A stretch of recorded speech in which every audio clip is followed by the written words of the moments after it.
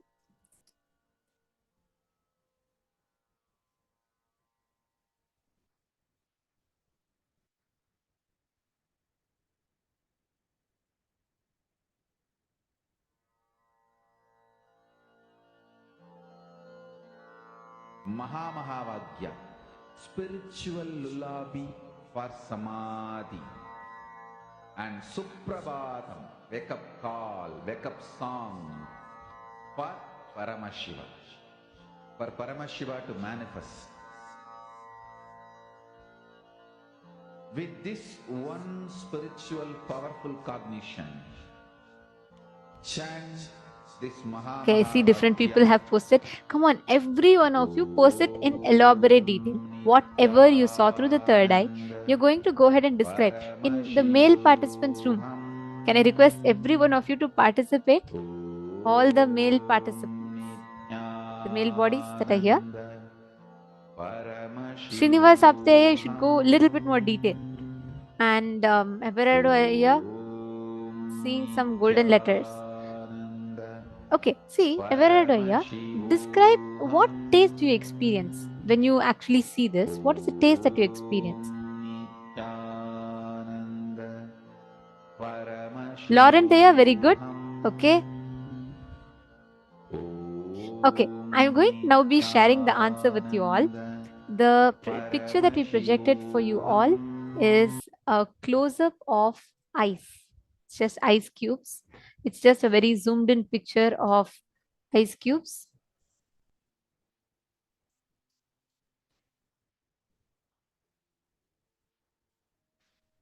Now, I'd like to take the answer from Lauren Taya. He's told he sees it's a microscopic view electron. Okay, he's put it's brittle and sharp to the touch and tastes rough, maybe salty. Actually, it's very close. Do you see what you have described is very, very close. And Everardo Alfaroya got water-like blue malleable substance. Wow. This is how each of you have started manifesting. See, every single time you describe in detail whatever your third eye shows you, you will see that details will take you to be able to start getting, you will clearly be able to start seeing it after that.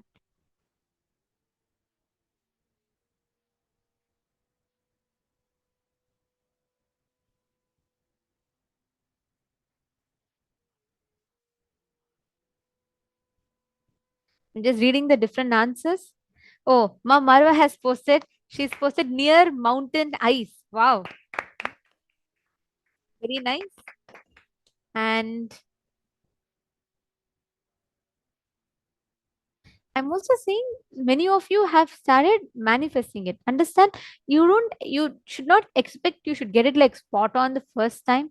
But the fact that you're describing it, go to the details of whatever your third eye is revealing to you. Ma Nitya Vamadevananda has posted glass structure, water, and smooth, which is very, very, very precise. That is right. You have manifested. And Guru Prasadini has posted that she's feeling cold when she touches it. Wow. So many of you have manifested. How many of you are able to see that it's a clear manifestation? Do you see there was no chance of you to guess what it was? Marwa Singh, I said ice and tough at the first in chat. Wonderful. Marwa, do you see now how each of you are manifesting? This is the clear power manifestation. I saw earlier some of you had a question if you're guessing it. This is not a guess. You could have never guessed what, just seeing the microscopic view of it. How many of you are understanding there's actually a power manifestation happening in you? We are going to be continuing to do more and more. I request all of you to sincerely participate in it. Now with this, let's move to the next session. This session is directly from the Mrigendra Agama, Shiva Vidya from Mrigendra Agama, where Swamiji is going to be explaining about who is Bhagavan Mahasadashiva Murti, what does each of his 25 heads actually mean. Let's listen to the revelation now.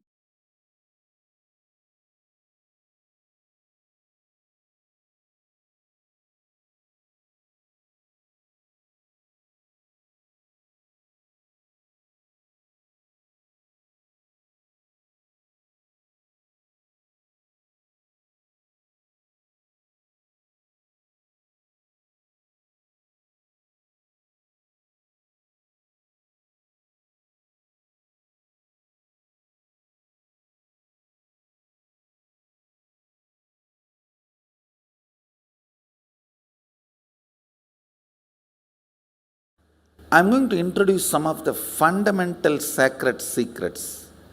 One good thing, introduced properly, these sacred secrets become just part of your very cognition just by the introduction, because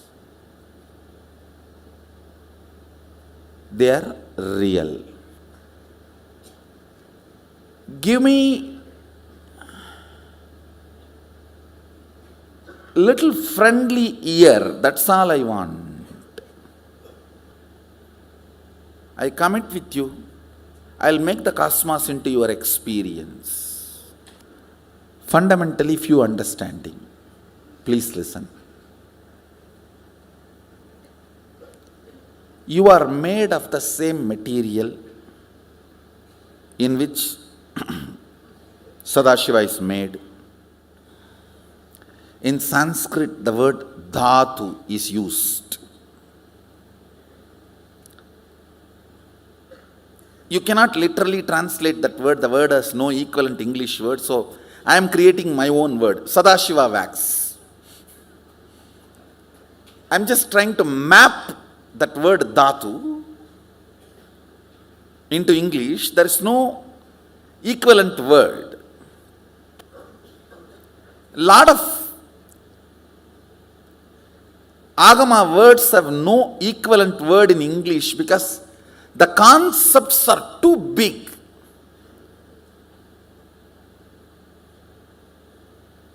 Unfortunately, the English language did not evolve to capture these concepts. Understand, I am not condescending when I utter these words. I just have to tell you exactly what it is.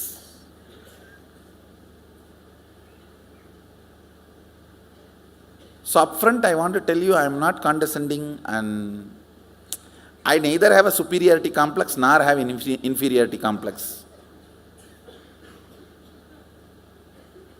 I am neither arrogant nor humble. I am not humble. See the way I am sitting, the throne. I am not humble. And same way I am not arrogant. I am not interested in being arrogant. What is there for me to show you? I am very straight.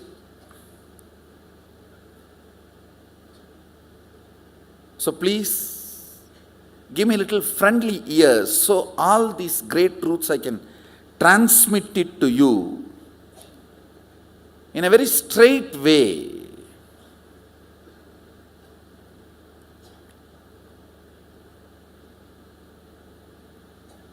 So this word, when I utter Sadashiva wax, you get a certain idea. Oh, it's a kind of a wax material in which Sadashiva is made. I am also made in the same way, same material. So this understanding, this thought current is captured in that one word, dhatu.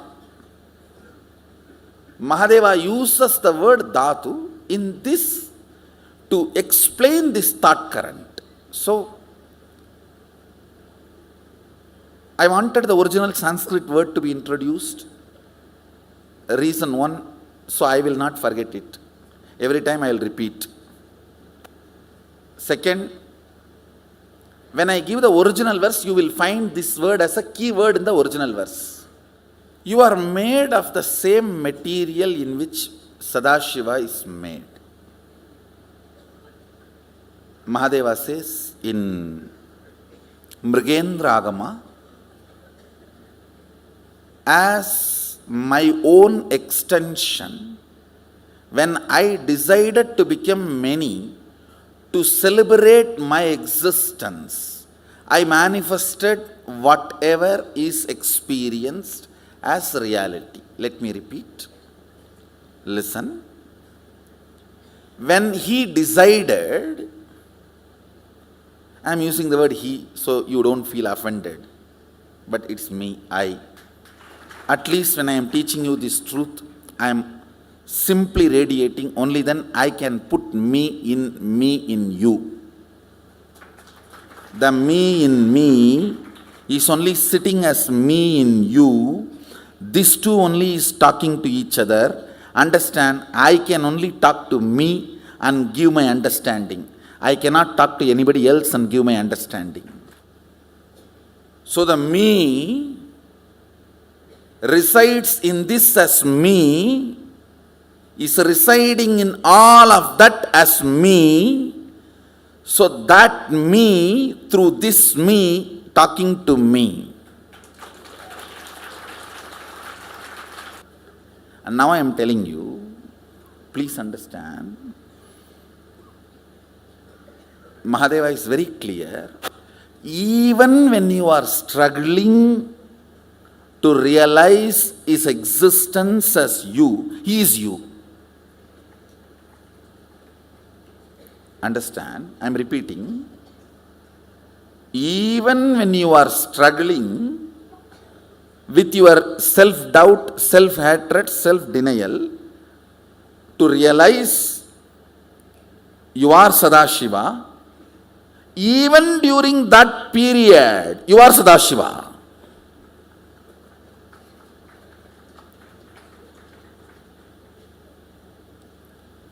So you do not need to feel shy to tell yourself and others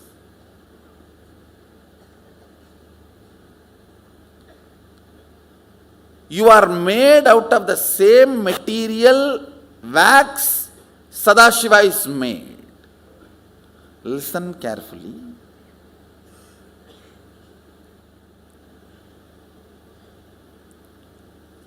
Getting offended is nothing but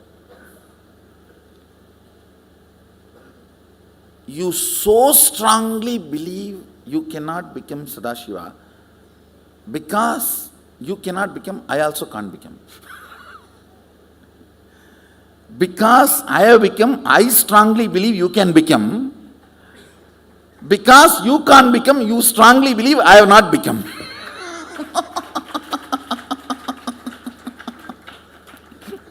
And this is what is the whole fight going on.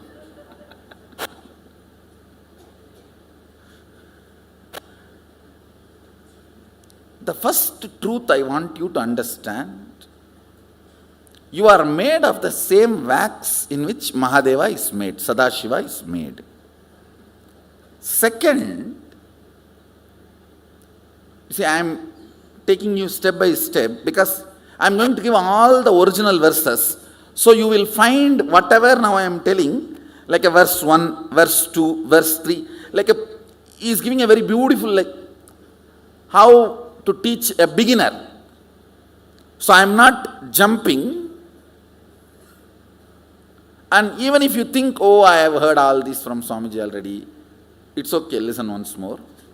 Because there are many people who are new. For their convenience, I am repeating step by step. And also it is good as if you heard and became enlightened or what. Listen. Nothing wrong in listening once more.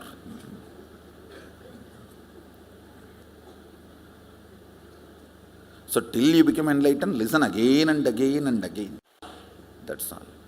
So second, listen, Mahadeva says, I become many to celebrate my existence.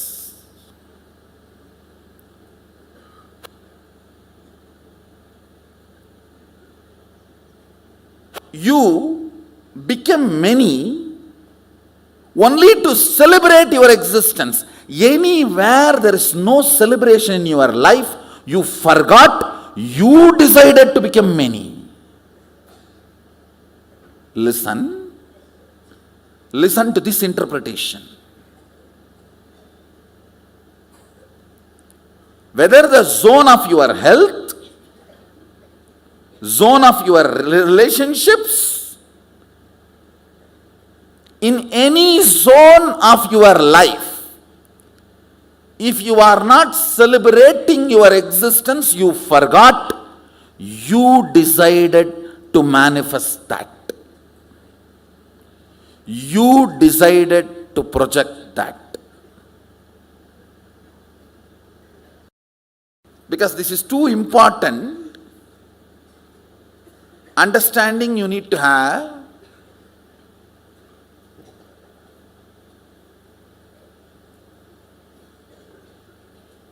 Wherever you are not celebrating your existence, whether your health, your relationships, your wealth, your relationship with humanity, your relationship with life, your relationship with nature, your relationship with existence, your relationship with cosmos, anything you forgot, you decided to become that. You decided to manifest. If you know you are manifesting, it is celebration. If it is not celebration, you are manipulating your own manifestation.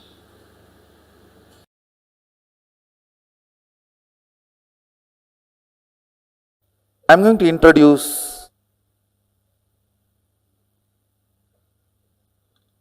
Mahasadashiva, all his aspects and dimensions.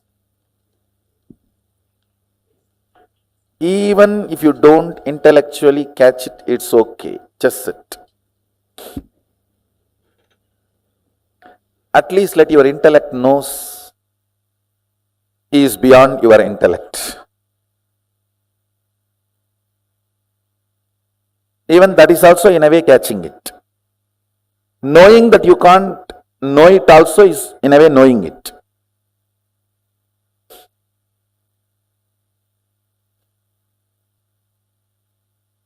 So you can see Mahasadashiva's, the way he describes himself in Agama with Adi Shakti. You can see him with 25 heads. I should say, head without third eye is head. The moment third eye is awakened, it's no more head, it's identity. Head becomes identity when third eye is awakened. Till your third eye is awakened, even if your head is cut, no use.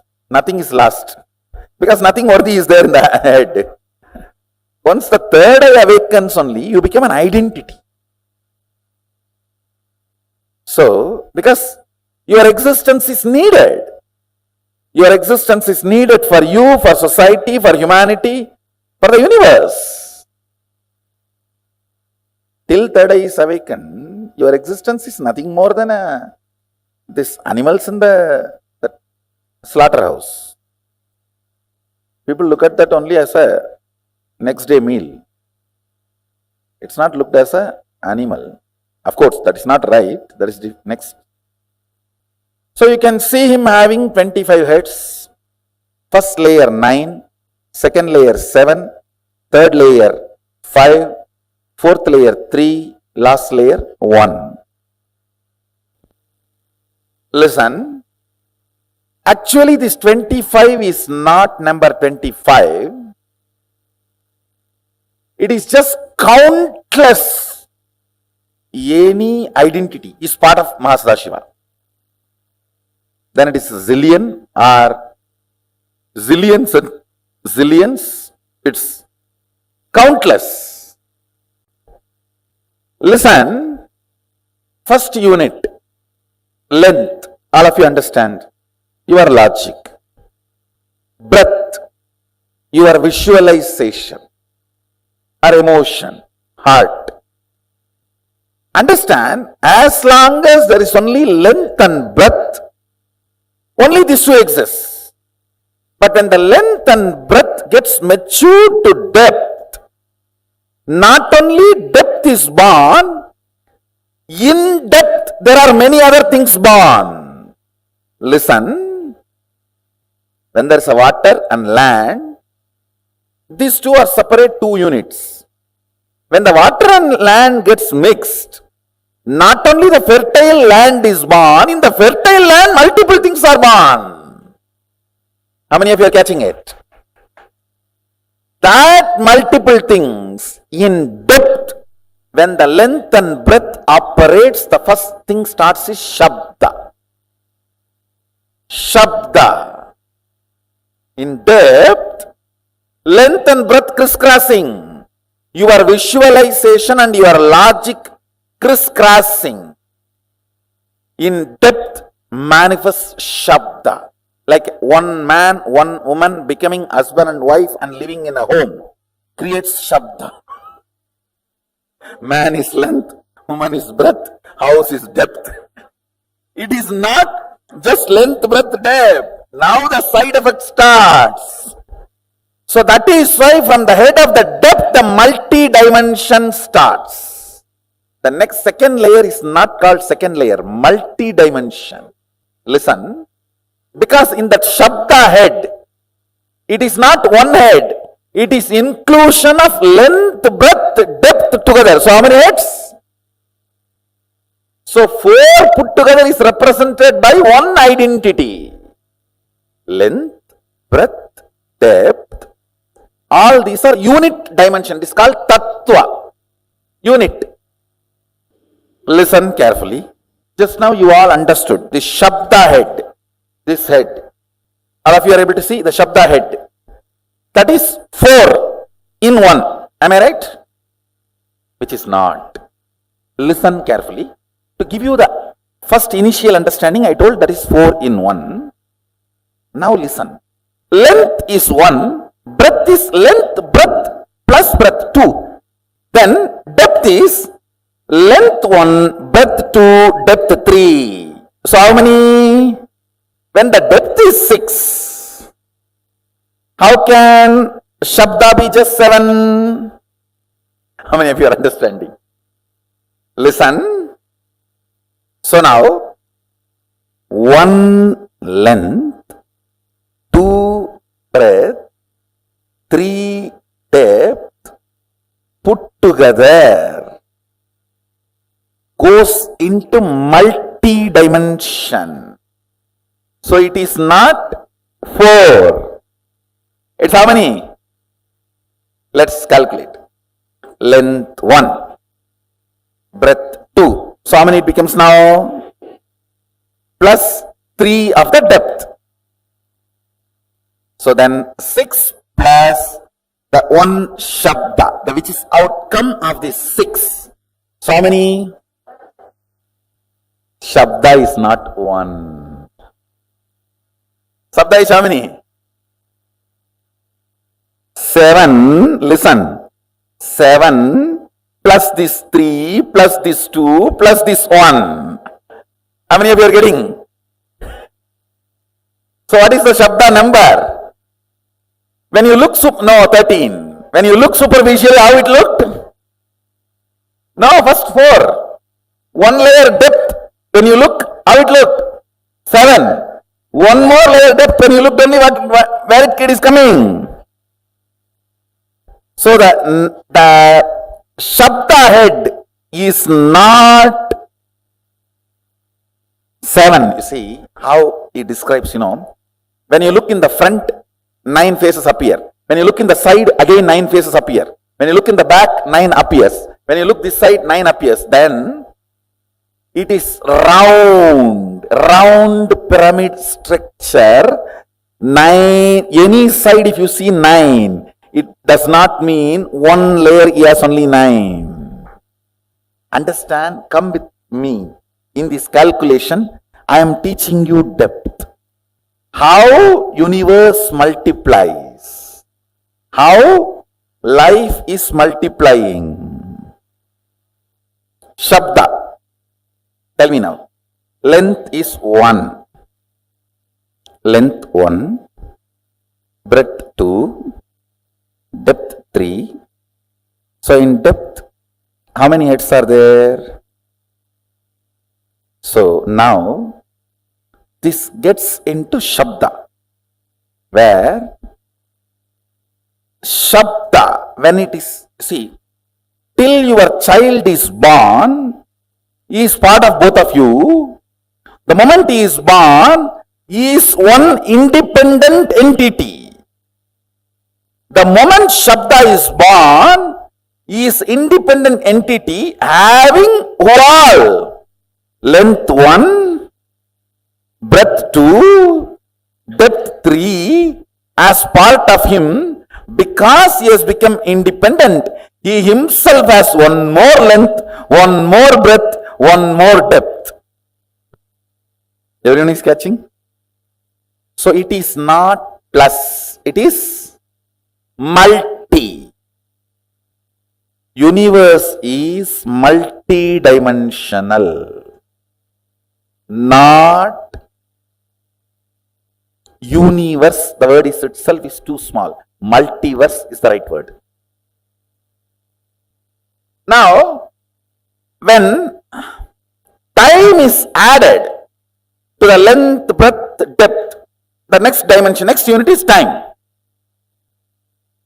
But understanding this in your cognition is very important. Time, when it is added, time is not 4th head, 4 head together, which is not 4, which is 1 plus 2 plus 3 plus 4.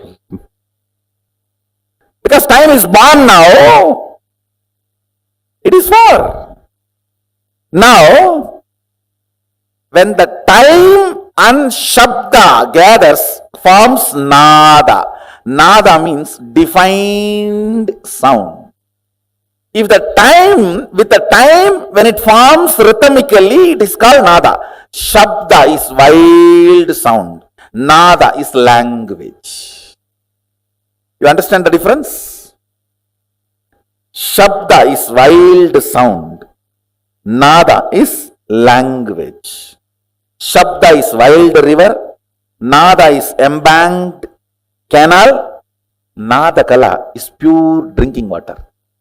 I'll explain about that next. It is in Nadakala your will is created. Understand, your will does not belong to a language. Sometimes even what you don't describe will become reality because it belongs to intelligence. See, when you create a will to manifest power, your wordings will never be adequate. How many of you understood that? The word you generate for manifesting powers, your will, the words you generate will never be adequate instruction. It will be like a legal document only. Unsaid, unforesaid, foreseen, unforeseen. A person who can bring integrity to his thought current only can experience Nadakala. Means while you are thinking, completion. Listen carefully. Listen. While you are making a will to manifest power, if you are not comfortable and complete enough about the instruction you generated, and you are feeling very unstable, little incomplete, I don't know whether I did it right and am I completely creating the, all this, how many of you are having? That is what is non-integrity with yourself. That is why insistence on integrity. You understand, integrity is not morality. It is a spiritual power. Ability to make a clear will. Hey, this is it. Leadership, integrity is one and the same. Chastity and integrity is one and the same. Listen now. I am not asking you to practice integrity as a morality. I am asking you to practice integrity to define your Nada to Nadakala. Means a subtle purification in your thinking. Subtle purification in your thinking makes your whole body ecstatic. Listen, there's a beautiful story. Somebody goes to this great Swami Brahmananda, who is literally considered to be son of Sri Ramakrishna. In Ramakrishna mission, Swami Brahmananda has a higher place than Vivekananda. If you are an insider, you will understand. Brahmananda is considered to be the spiritual son of Ramakrishna. This Brahmananda Swami, somebody goes to him and asks, I want sannyas. I want to be brahmachari and sannyasi. He was actually sitting and peeling that potato, Bengalis, potato and sugar. Even if they want to commit suicide, they will add that in the poison and drink. Bengalis, even if they want to commit suicide, they will add potato and sugar in the poison and drink. Only then they will commit suicide. If there is any Bengali, don't feel offended. So he was peeling the potato. Mach mishti tamak, that is their life. He gave the potato to that boy, young man, and asked him peel. That guy was shocked. I came for sannyas and he is giving me the potato and asking me to peel. He peeled one potato and the Brahmananda Swami took the potato and said, you will not be a sannyasi, get lost. I won't admit you in the monastery. No admission, rejected, get lost. He says this only. The subtle clarity in thinking. A level of integrity is required for chastity.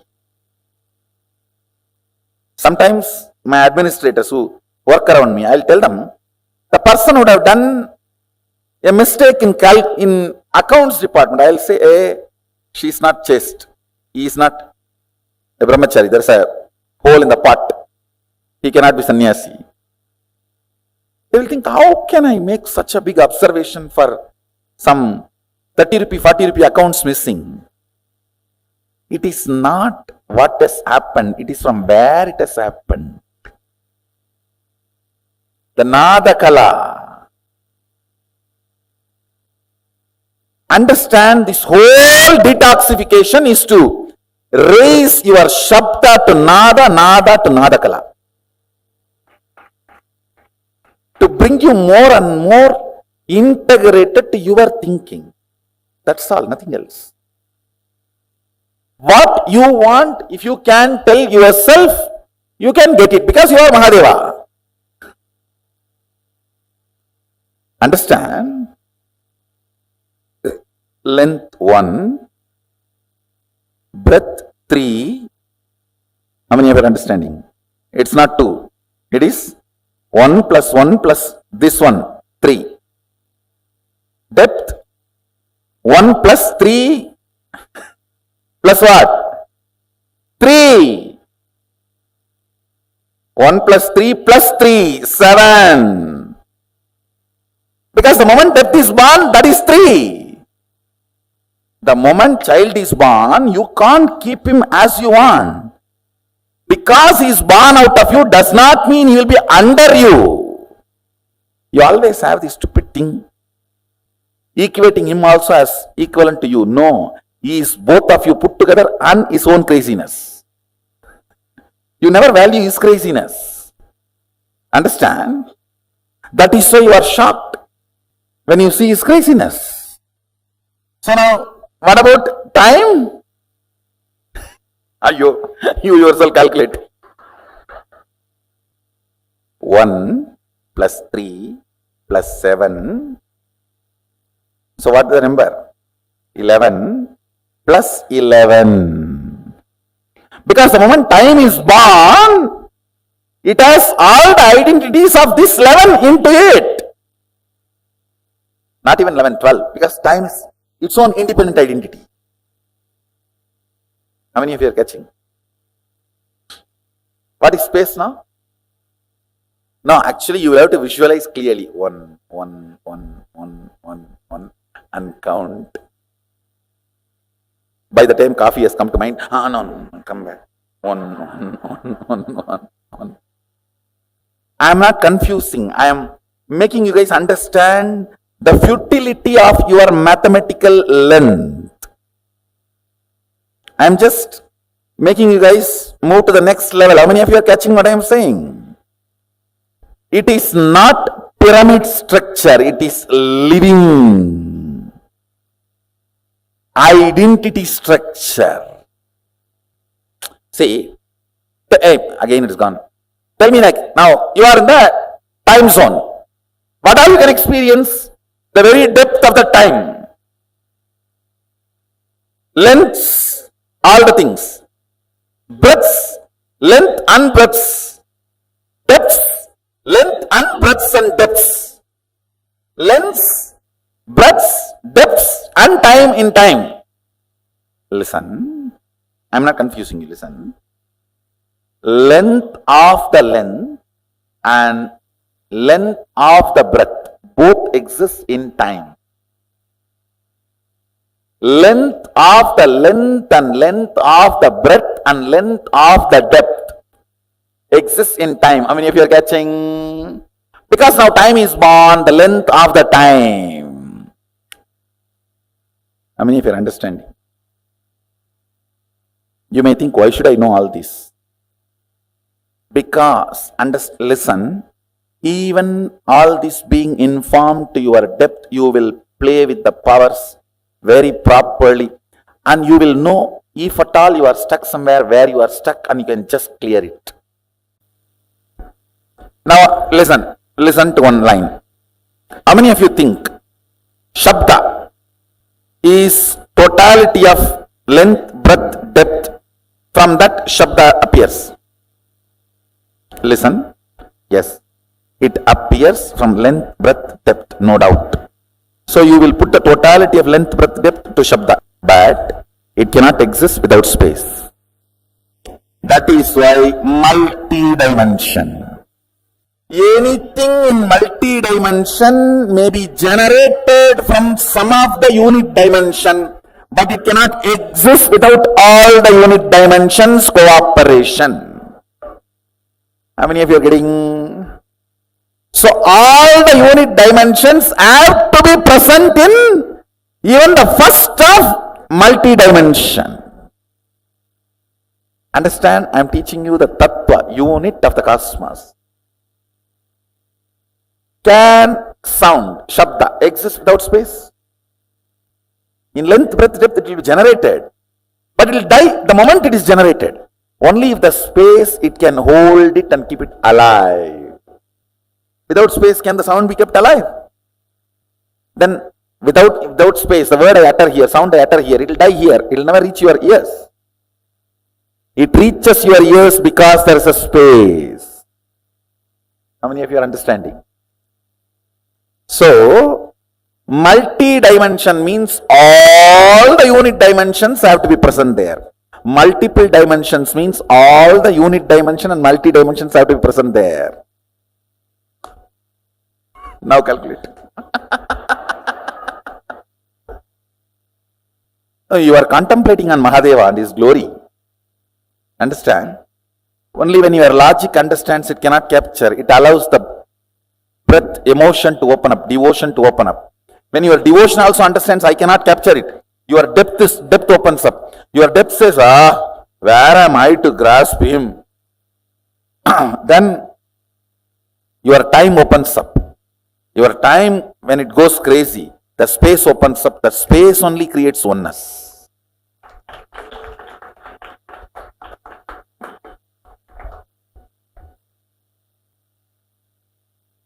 Listen. Engaging with infinity is not to measure it, but to get disappeared, dissolved into it. So till you dissolve into it, you have to engage with it. You cannot say, oh, it is infinity, so I am sleeping. No. That is not. You have to calculate now. You have to engage with infinity. Oh, it is infinity, I came to conclusion I am sleeping is Vedanta. No. In Agama, you engage with infinity. Each of you, the numbers you arrive, that many number of powers you are going to manifest. Then decide. Engaging with Mahadeva. He is proposing, will you become me? Understand, engaging with Mahadeva, engaging with infinity.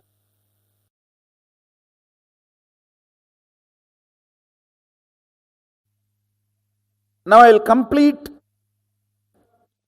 Vidya Tattva and Shiva Tattva, both, and make you experience the 11th dimension. It is actually a game to make you understand and visualize each dimension, what all it consists, what it takes to generate and what it takes to sustain, what it takes to evolve. When Shabda is generated, how it is sustained as Nada and evolved as Nadakala. It is just a contemplation game to make you understand, to make you engage with the infinity. I'll just show you a simple video. How many of you saw that antimatter? I just shared in my Facebook page. I'll show you and then I'll talk to you guys about it.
How many of you teleported successfully at least once? Raise your hand. All of you already produced antimatter. Understand, only if the vibhuti here, bhasma here becomes antimatter, it can travel and settle down in any place and become matter. Listen, I'll project now. This other side is just antimatter. How many of you are catching? The other side of all the heads. Avyakta.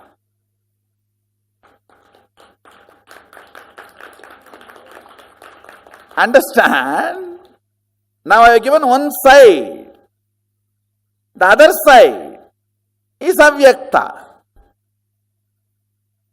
Avyakta means antimatter, unmanifest, which exists but does not have any of the positive perceptive qualities of this vyakta. Listen, vyakta means which exists and can be perceived with a positive definition. With the positive definitiveness which you can perceive is manifest, vyakta.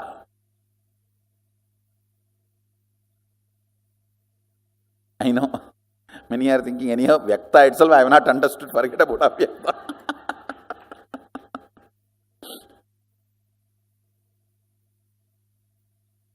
ஏண்டா மேக்ஸில் 100 mark வாங்கின, இங்கிலீஷில் ஏண்டா 20 mark வாங்கியிருக்க, அது பக்கத்தில் உட்காந்து எழுதுன கேள்றா, என்ன ஏண்டா கேட்குற?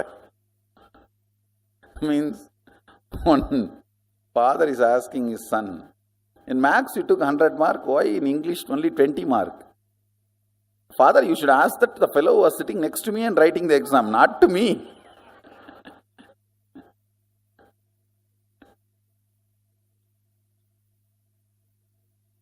So vyakta itself we have not understood anything. Avyakta. Listen, what we call parallel universe, unmanifest, avyakta, the delusion component of Mahadeva, Throbhava, cannot be exactly translated as delusion. It should only be translated as ununderstandable, ununderstood, or unknown. Throbhava is not, the precise word is not delusion. Precise word is unknown. The various permutation combinations of the 5 units, 5 unit principles is length, breadth, depth, time, space. 5 tattva, principal tattvas. The various permutation combination of these 5 principles forms 11 dimensions. Length, breadth, depth. These 3 dimensions operate in Bhu, the pure space where all other things merge into the space is Kailasa. The 14 lokas. Atala, Vitala, Sutala, Talatala, Batala, Bhur, Bhuva, Suva, Tapas, Satya. All those 14 lokas come under these 11 dimensions.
Paramashiva's message from Kailasa. Understanding the multiple dimensions of your existence can coexist without chaos and prioritizing simultaneously, spontaneously in you makes you chaos free, stress free, tiredness free, incompletion free, worry free. Listen, I'll explain. Very simple thing I can tell you. Visualize yourself with the 25 heads of Paramashiva, 75 eyes. Now decide all your problems, difficulties, business, everything. You will think through these 25 heads and find solution. Please listen.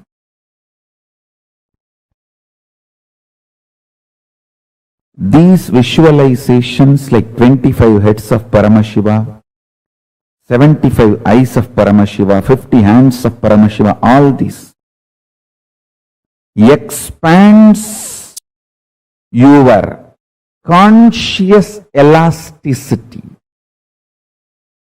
Mark these words. Mark this word.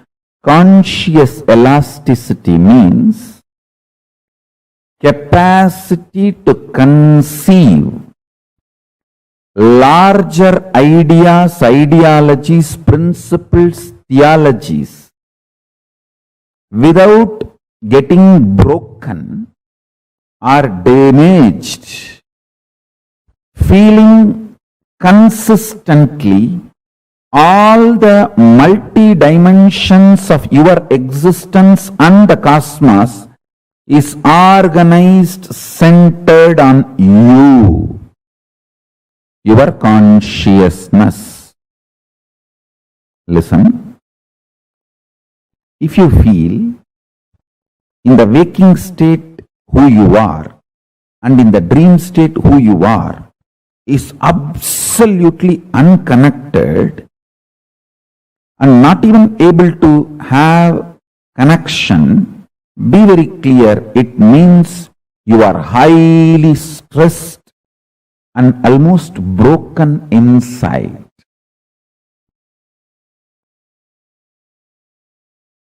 The multiple parts of you, dreaming part, visualization part, thinking part, emotional component, feeling component, deciding component, all this,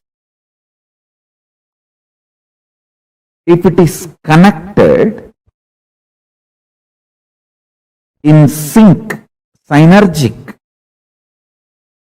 that is what I call conscious elasticity. It just gets pulled, pushed, dragged, but never gives way, breaks. Falling into dream state, falling into deep sleep, getting out of it, should be almost like a sweet vacation. Sweet vacation.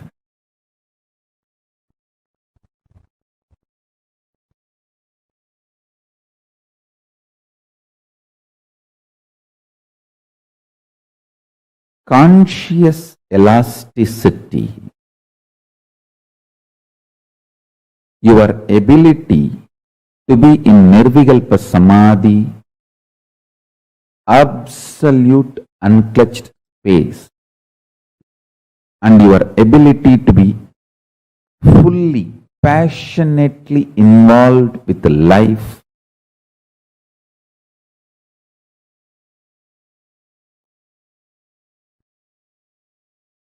living in Sahaja Samadhi,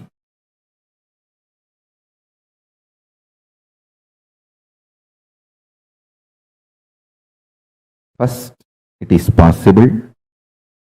Second, It is supposed to be built consciously. Third, human brain is hardwired for it.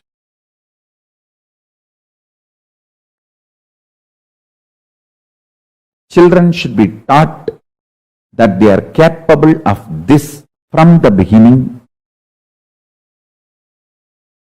Even if human beings have missed learning this science as children, when they were child, they should be taught as early as possible this whole science of Sahaja Samadhi. Understand? Let me come back to the subject I was talking. Visualize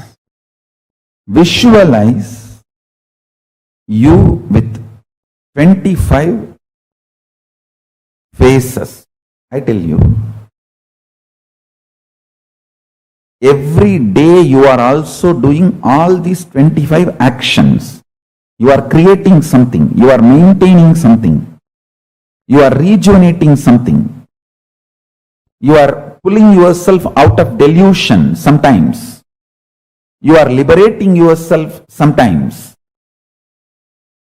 All these 25 actions you are also doing, but with a lot of conflicts, stress, friction, fight, internal chaos, because you do not understand all these 25 can coexist in a very orderly way. If you can organize your inner space and understand this 25 constantly is happening in you in a very orderly way. Please understand, this next 24 hours, I want to dedicate it to this one principle. All of you sit and pen down, think, do Vakyartha Sadas on this one principle. How you are doing all these 25 actions of Paramashiva in your life every day. Understand? Macrocosm is Paramashiva, microcosm is you. You are the microcosmic version of macrocosm Paramashiva.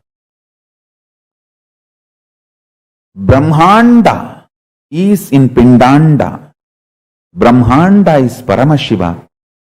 You in your body, in your Pindanda, is direct version, reflection, representation of that Paramashiva in all his glory, capability, possibility and powers. You are blueprint of Paramashiva.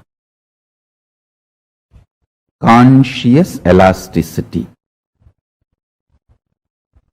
If you visualize you with all these 25 phases of Paramashiva, the different aspects of your life, your capacity to keep everything integrated to your consciousness is conscious elasticity. If you feel these 25 phases, heads of Paramashiva is on your head, the neck muscle actually keeps all the heads integrated to your body. Same way, the conscious elasticity is the neck muscle keeps all these 25 phases and paces of you, keeps integrated to your consciousness. Understand? All of us are doing these 25 activities. You are creating, maintaining, maybe in small scale, destroying, putting in delusion, pulling out of delusion, liberation. All of us are doing. See, when you give a consolation, a loving smile, or a simple loving hug to a friend, you are liberating that person from suffering. So every day, knowingly, unknowingly, all of us are doing all these 25 activities. If you are in chaos, disorganized, you suffer as bandha jiva, bound soul. If you become organized, understand these 25 phases of you, is part of you, and integrate them by building a conscious elasticity, you become Paramashiva. Unclutching strengthens your conscious elasticity. Your ability to be a creator or rejuvenator or liberator or destroyer or deluder, all your dimensions will be in sync if you know how to be unclutched. By more and more unclutching, build conscious elasticity. That's the essence of today's satsang.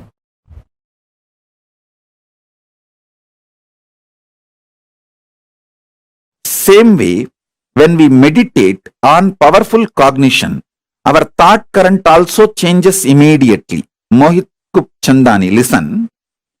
When you actually unclutch not just your thought currents, your liver, your kidney, your intestine, the very elasticity and plasticity of your brain changes. Listen. Youth means whose brain still retains the elasticity and plasticity for the new, exciting, enlightening life, intense life. Youth has nothing to do with based on your date of birth, year of birth. Youth means whose brain is plastic enough, elastic enough to manifest the grooves, to radiate enlightenment, excitement, intensity, joy, life positivity is youth. So when you unclutch, sit in unclutching, your liver changes, your intestine balances, the elasticity and plasticity of the brain, the ability of your brain to develop the new grooves changes. It's no more a dead, frozen stone. It's a living clay in which the new grooves can be formed.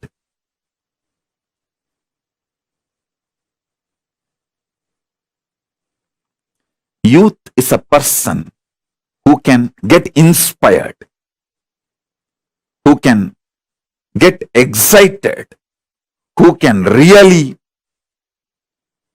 awaken himself for developing the grooves of enlightenment.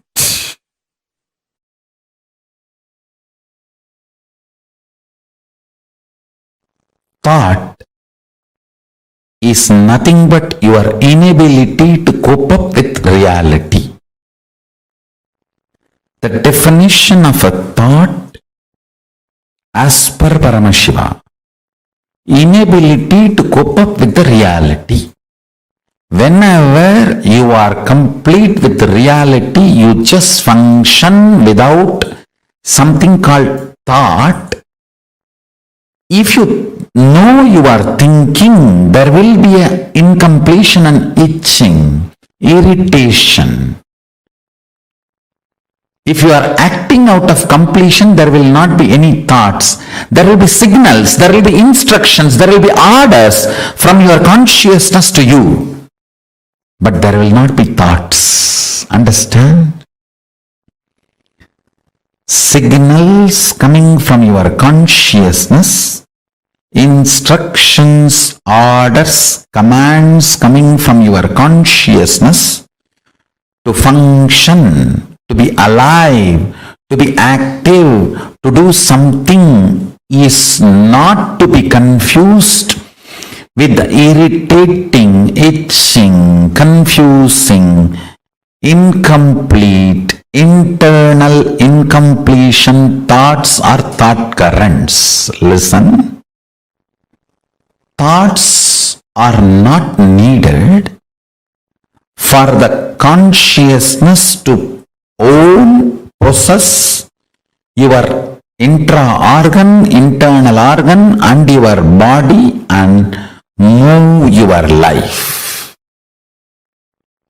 You need to know, you confuse between your thoughts and the instructions of your superconsciousness to your consciousness, to your consciousness, to your intra-organs, from your intra-organs to your internal organs, from internal organs to your body. Don't confuse that and this. Listen carefully. Paramashiva moves this whole universe without thoughts, being in the state of Paramashanta Swarupa. That shows thoughts are not needed to run your existence as Paramashiva manifested it. Thoughts are your feeling something is missing, inadequate, not enough, incomplete. That insecurity, suffocation, incompletion, that generates something cranky, worms going in your brain.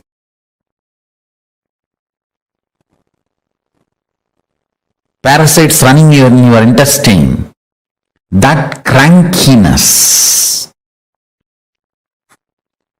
the thoughts and thought currents generated by that crankiness is not needed to run your life. This is the most powerful, important cognition you need to cognize. Understand, Hinduism fundamentally does not believe in belief system or faith system.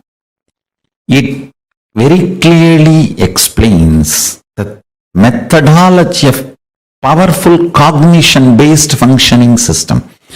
I am not going to tell you, believe, you don't need thoughts to run your life. No. I am going to say, Shravana, listen, Manana, internalize, Nididhyasana, start living this powerful cognition. So the powerful cognition I am giving you now, Paramashiva, running the whole universe, much more than what we are running in our life. He is running it from the space of Paramashanta Swarupa, without any thought currents, out of pure intelligence. When he can run, you can run. Decide, you will be in the space and state of Paramashiva, Paramashanta Swarupa, and live your life. You will see thoughts and thought currents become redundant. They just fall off from you. Like a old skin getting peeled off and falling. The old hair falling. Old nail falling. Just like old things fall off from you. The ideology you need thoughts and thought currents to run your life will fall off from you. Meditate on this powerful cognition. Internalize it. internalize it, manifest it. Do Shravana Manana Nididhyasana of Paramashanta Swarupa Paramashiva, who is so big, he does not need thoughts even to run this whole universe. Even to run this whole universe, he does not need thoughts. Why do you need thoughts to run your life? Too small. Decide to be in his space by listening, internalizing and manifesting this powerful cognition in your inner space. Live and experience thoughtless space. There is a space below your heart center, above the navel center, Anandagandha chakra, where all the 21 chakras, above 7, middle 7, below 7, all the 21 chakras merge in. In that Anandagandha space, remember you are Paramashiva. What you feel as Paramashiva, what you feel as I and Paramashiva is one and the same. With that decision to cognize Paramashivoham, Paramashanta Swarupa, Paramashivoham, he will manifest more and make you cognize you don't need thoughts and thought currents to run your life. Without thoughts and thought currents, just by directly manifesting his intuition and Paramashanta Swarupa, you become more and more efficient,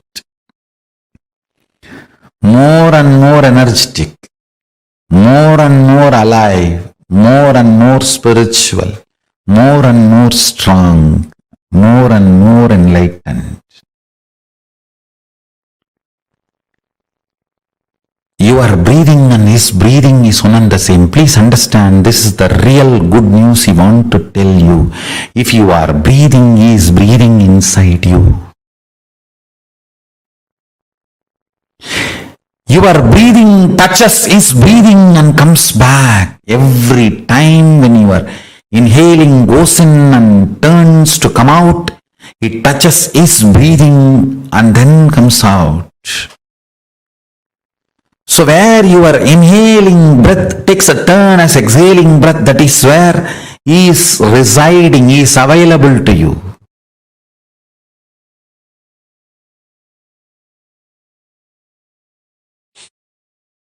Listen carefully. This is the most important punch. Even if you are trying to clean up the mess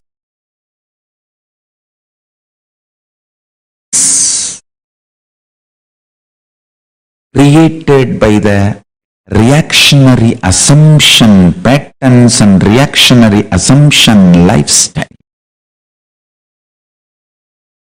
even that will be delusion. The one and only solution is unclutching, withdrawing into supernal effulgence of Paramashiva. Listen. Supernal effulgence of Paramashiva. If you just internally tell yourself, okay, I am not going to struggle anymore with this business which is torturing me, with this job which is torturing me, with the relationship which is suffocating me. I am declaring liberation, I am withdrawing. Even if you take a conscious decision, don't do, I'm not saying divorce, I'm not saying resign the job, I'm not saying sell the company, no. I'm saying decide to create an inner space for yourself where you are not constantly functioning out of reactionary assumptions. This is what I call liberating cognitions, liberation principles. Withdraw. For 2 days still, I'm not going to get involved. Let me have my space. Let me sit with supernal effulgence of Paramashiva. Let me sit with Swamiji and talk to him. The supernal effulgence of Paramashiva.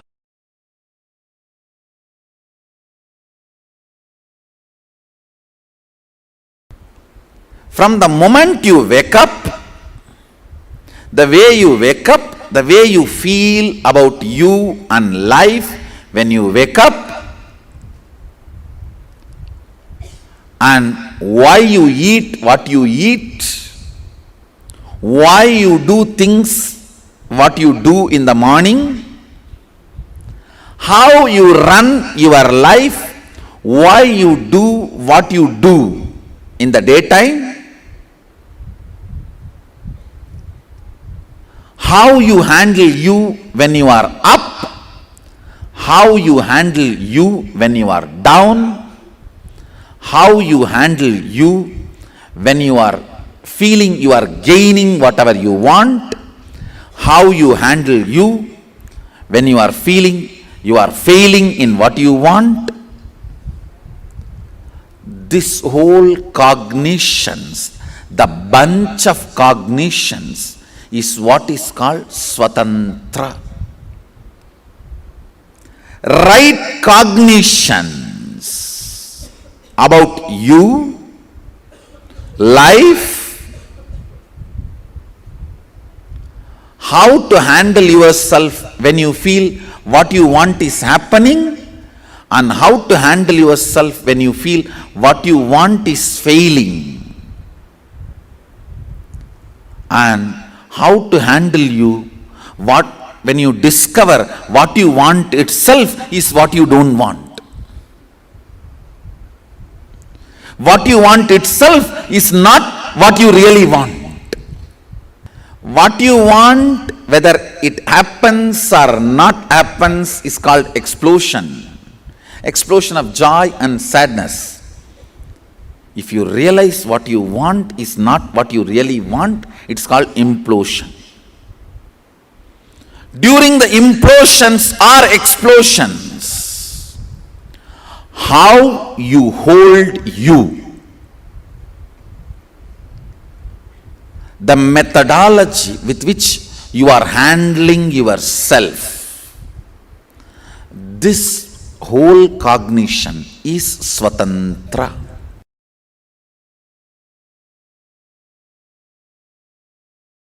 Listen carefully. Shanti means able to see the gap between what is the instinct of the I and what is the instinct of the mind. That is Shanti. Able to see inside your inner space. The thoughts generated in you, are they from mind or are they from I? Always the I realizes and releases only powerful cognitions. Always mine realizes and raises only powerless cognitions. It's an eternal law of life. Ability to see the gap is Shanti. Inability to see the gap is Moga. Understand? Worst shade of the lust is not the attachment with another person or the body. It is not the craving or the attachment you have for another person or the body. It is inability to see the cognitions you are carrying are from the I or from the mind. Shanti means ability to see the gap between these two. Is my decisions and ideas, identity is coming from the I or mine? Be very clear. All the great things comes from I and all the worst things comes from mine. Lust confuses you and makes you feel the I is the source of the mind, and many of the decisions of the mind gets the rubber stamp of I and gets executed. That is the worst forgery happens inside your system. Understand? It is like forging the president's signature. How can the country be safe if somebody forges the president's signature? Because once the moha is able to convince you the decision of the mind is the decision of the I, you just do it. Paramashiva is called as Paramashanta Swarupa. Meditate on this quality. I commit with you, I will program this Paramashanta in you.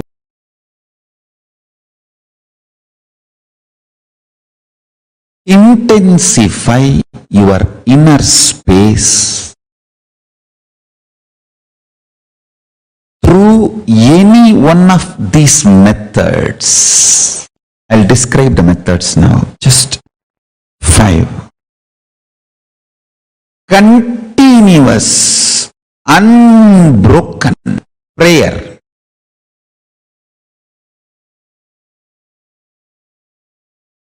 Or continuous, unbroken ajapa japa.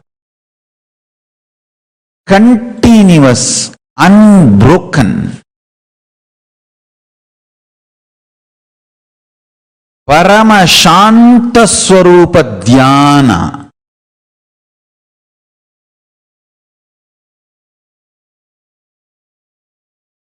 Continuous, unbroken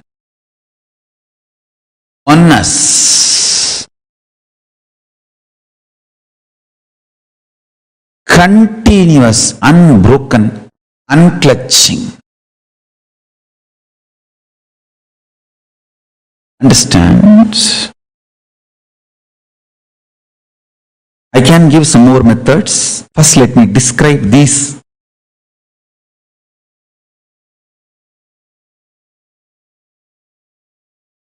Use any one of this or all of it, no problem. See, sometimes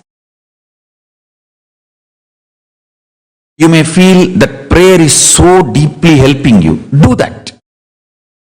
Sometimes completely sitting in Paramashanta Swarupa, just letting the universe run, and you sit as Paramashanta Swarupa, Paramashiva Swarupa, as the center of the whole universe. I tell you, really, the life you feel inside you is center of the universe. I tell you, this is the fundamental truth. The inhaling prana going inside you touches the Dvatashanta, the space of Paramashiva, where Paramashiva resides in you. Only then it takes a turn and comes out. Understand the first sutra. If you start living in the space of peace of Paramashiva, Paramashanta Swarupa,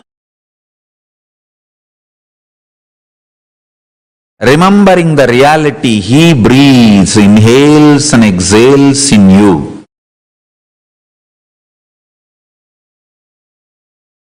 With the eternal bliss and peace.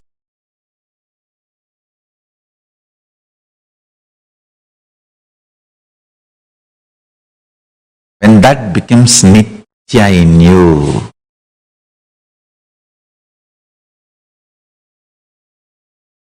the very quality of your existence goes up.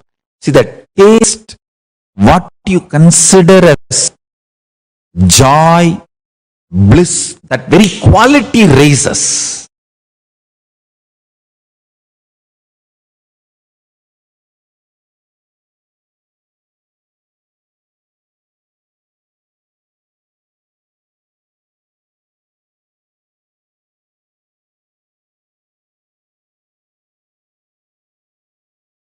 You become beautiful to yourself and to everything everyone around you. You become too cute to yourself. You yourself will start feeling, oh, I am so cute. And everyone around you will start feeling that, oh, he's so cute. That feeling, you feeling cute within you about you, and everyone around you feeling you are cute for them too. That is the fragrance of Paramashiva oozing out of you. That joy Paramashanta Swarupa.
Nithyanandam, Swamiji had very beautifully explained to us about how what is conscious elasticity and how this 25 heads of Paramashiva, what does that actually mean? So beautifully Swamiji explained it to us, right? Now, we are going to be taking a few minutes to cognize whatever Swamiji had revealed. I request you all to take a few minutes and please share with us what did you understand? Come on.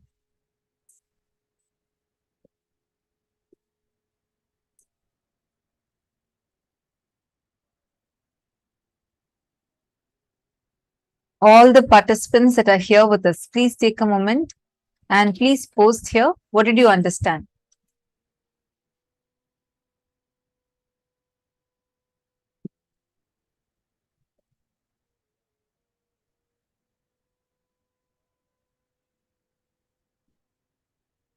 See, Ma Sangeeta Patel, what did you understand as what is conscious elasticity? Take a moment and please share with us. What did each of you understand as conscious elasticity?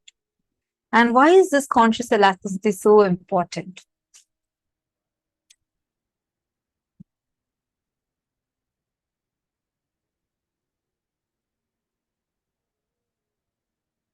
See, I request all of you to intensely listen because this is something too important for us to understand and cognize. This conscious elasticity is how much we are able to engage without breaking down and go on empowering ourselves with more and more powerful cognitions and engage with reality. This is called as conscious elasticity. Whenever you meditate upon the powerful cognitions, large visualizations, for example, actually visualizing Paramashiva, that very form of Paramashiva, 25 heads, 50 hands, 75 eyes. How is this form of Paramashiva existing? Actually, let's do a quick activity. We're going to be actually projecting the image of Mahasadashiva Murti. I request all of you to take a few minutes. Don't just manually count the number of heads in the image. Visualize that you are Mahasadashiva and visualize, okay, one head. Then in the first row, have one, then there's one here, there's one here. Totally, there are 9 heads in the first row. Then 7 heads in the second row. Like this, you're going to be visualizing and counting, and you're going to post first how many heads are there in each row. You see, it's very easy to just see the image and count, but that's not the activity here. You're going to visualize it. And actually, By doing this counting, the conscious elasticity in you will expand. You will literally see, suddenly your whole brain will feel like it's expanding. You will suddenly start seeing the whole brain will start cognizing. You will feel like, oh God, it's expanding so beautifully. So please take a few minutes and sit and pen down.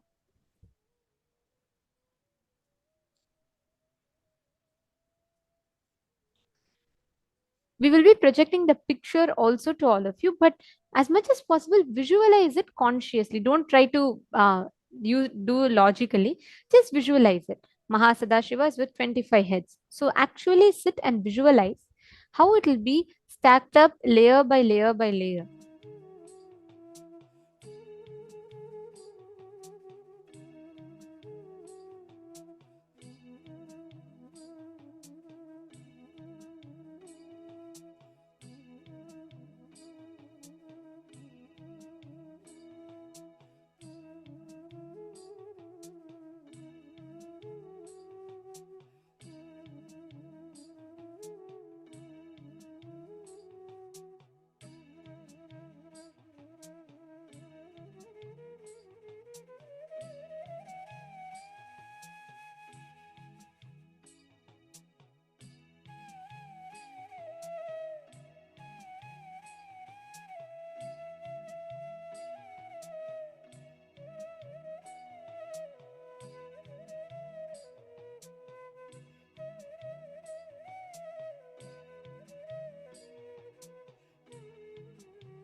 with this visualizing.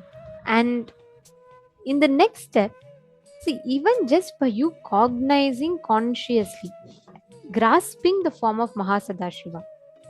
Now, in the next step, let us verify it. If you see in the first layer, there are 9 heads, the second layer has 7 heads, the third layer has 5 heads, fourth layer has 3 heads, and the fifth layer has 1 head. So, total is 25 heads, and it is not just a number, it is countless identities being manifested.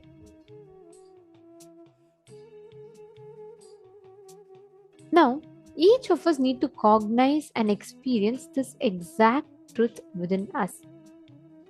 How we can experience the conscious elasticity and how we can manifest the powers of the superconscious experiences which will directly work on rewiring our brain, rewiring the subtle brain grooves that we carry.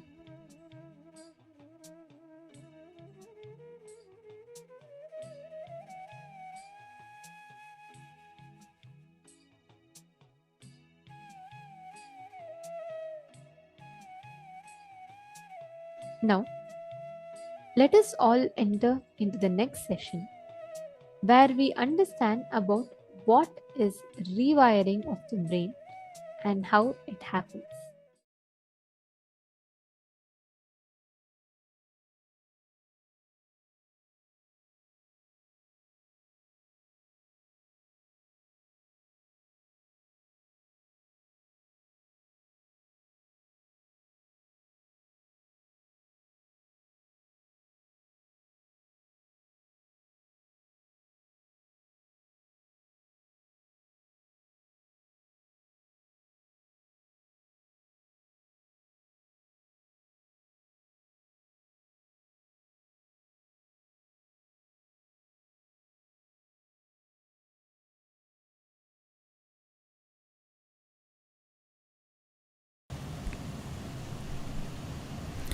All your actions which comes from your very cognition, not from your pattern.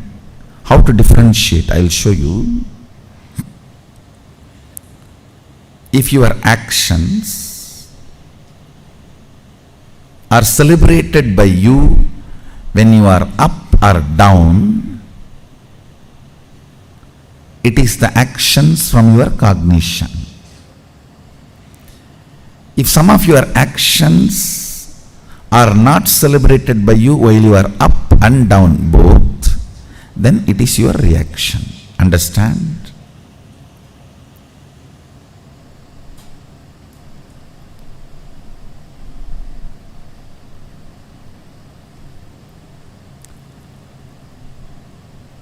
If your action can be celebrated by you throughout the fortnight,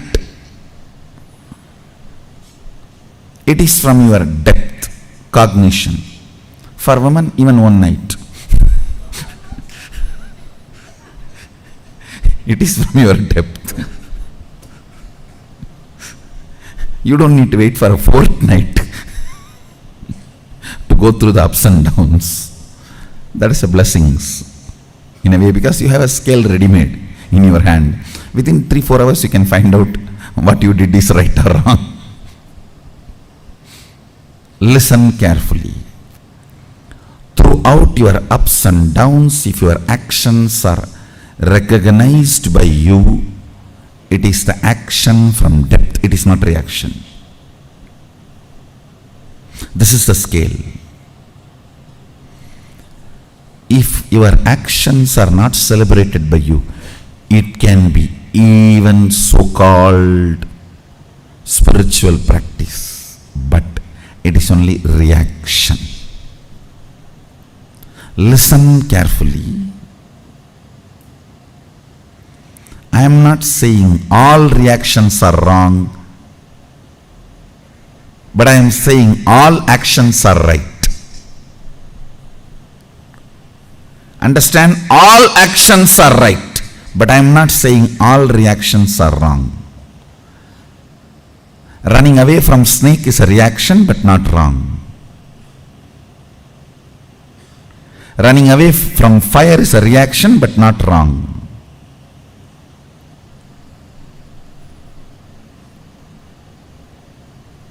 All actions are right, but all reactions are not wrong.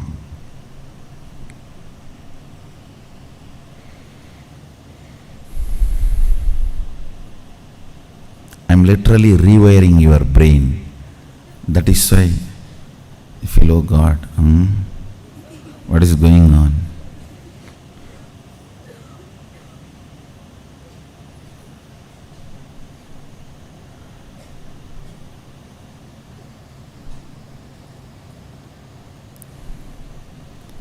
Today, every statement I uttered, if you contemplate, you will develop a thoroughly new neurology. So you can perceive the reality as it is.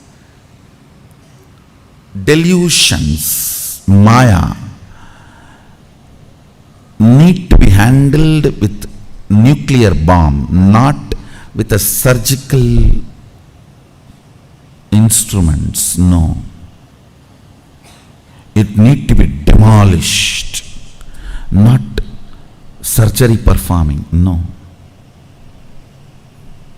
When I am building a new neurology, that will be done almost like a surgery performance, surgery precision, not 1 inch this side, 1 inch that side. But when the delusion need to be removed, it's a nuclear bomb.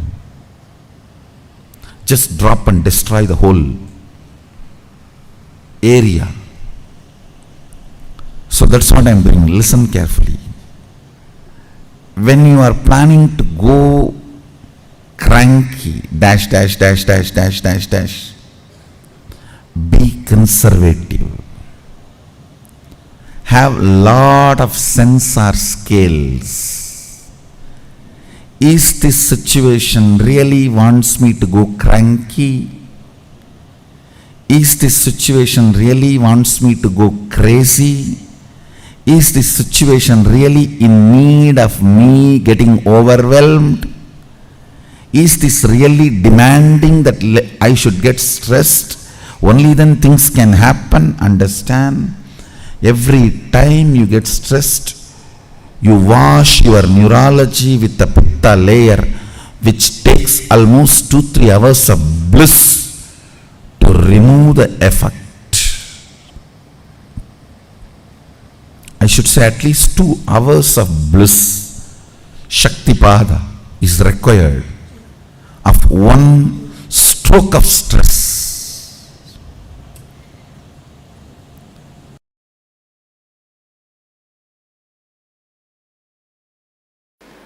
The ability of your brain's power, ability of your brain's expertise, the subtle grooves of your brains, its ability and expertise to catch the experience of consciousness. The experience of consciousness, that makes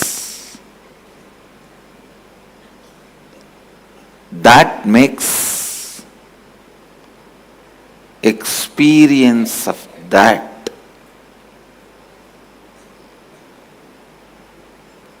makes you spiritual. I tell you,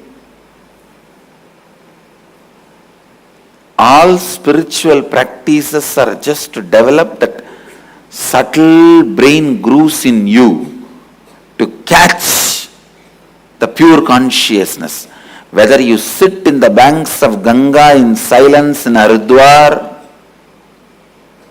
or you sit in the silence of Manikarnika, Mahasmashana in Varanasi, or you sit in the silence of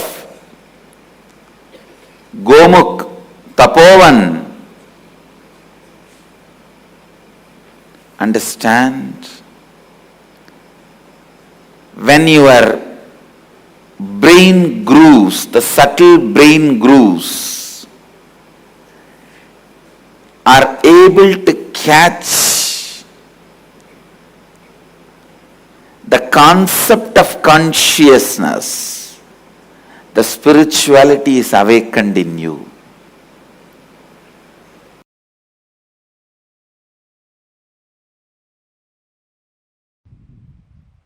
Understand, practicing surrender or unclutching or Anandagandha Dhyana,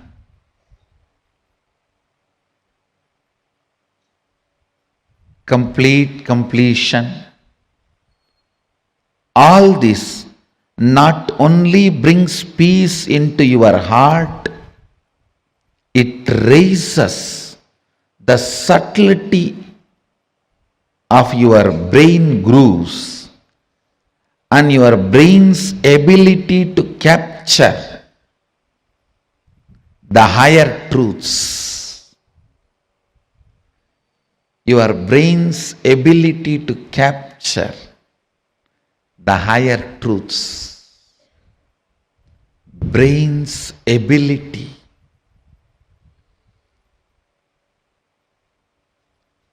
to live the higher truths. Anything your brain is able to capture, it stores as record. The most subtle one your brain captured makes itself as your cognition and life's goal. Understand? Even once, if you are able to understand, capture the word Satchidananda, Sat Chit Ananda, the existence, conscious bliss.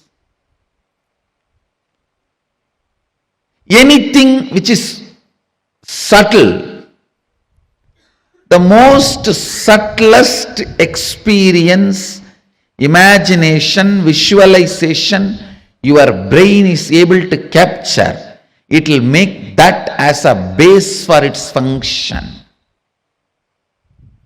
I don't need to do anything other than describe how the materialization happens to my balasans, the way they are able to capture. The moment their subtle grooves in the brain captures this, that power will start manifesting in them.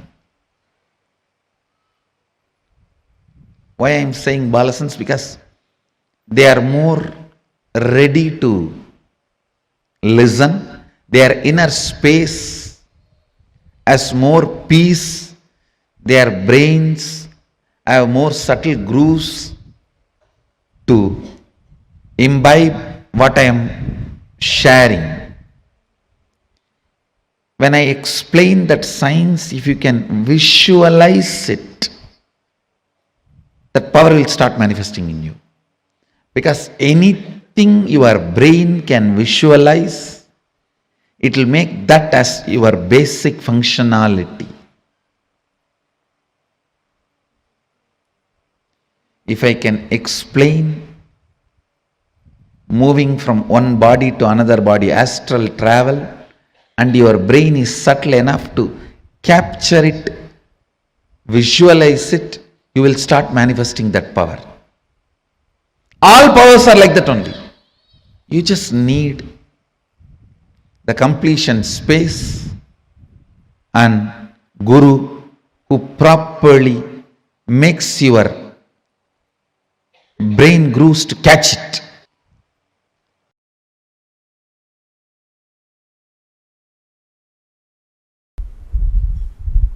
Understand?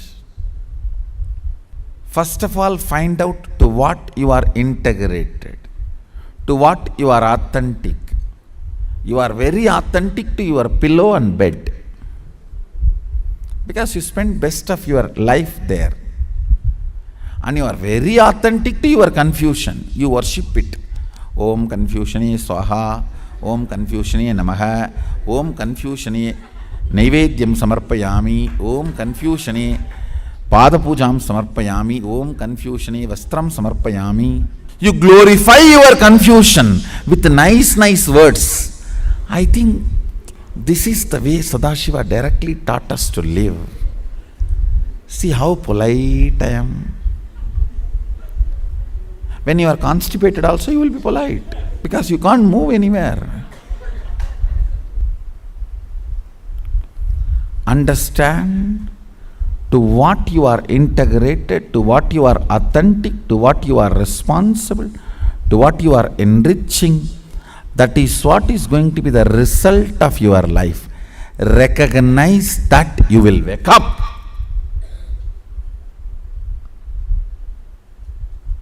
And align your integrity, align your authenticity, align your responsibility, and align your enriching.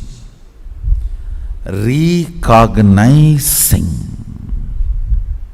makes you manifest the state of Sadashiva.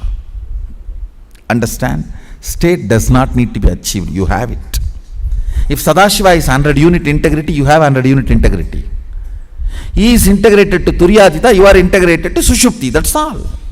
But the integrity unit is same. Recognizing the integrity to Turyadita builds an extraordinary, beautiful brain grooves. Is equivalent to recognizing $1 billion is more worthy than the bag full of pennies. That recognition is what I call recognizing.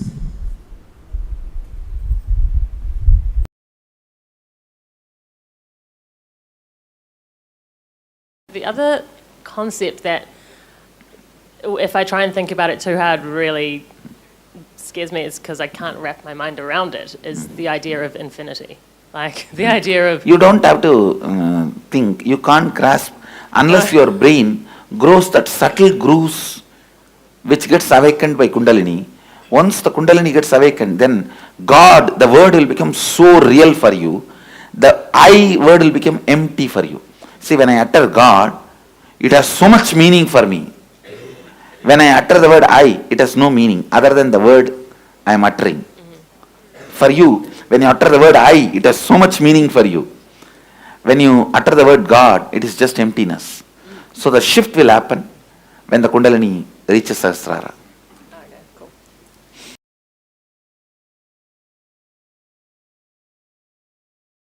From my experience, I tell you, all the people whose mother tongue is the language with multiple option words. For example, just for this one, Sanskrit may have 300 words. The multiple option word mother tongue people have a very high developed brain grooves. From my experience, I saw. So in a way, I will say, for example, if you utter a word cow, and the time it takes for the English person to grasp the visualization of the cow, and a Sanskrit person, ko, and the time it takes, at least 100. Means the person who knows the Sanskrit catches it less than 100th time with a more precision, because the words there is wide option. So brain by its nature requires to be in high alert when you handle that language.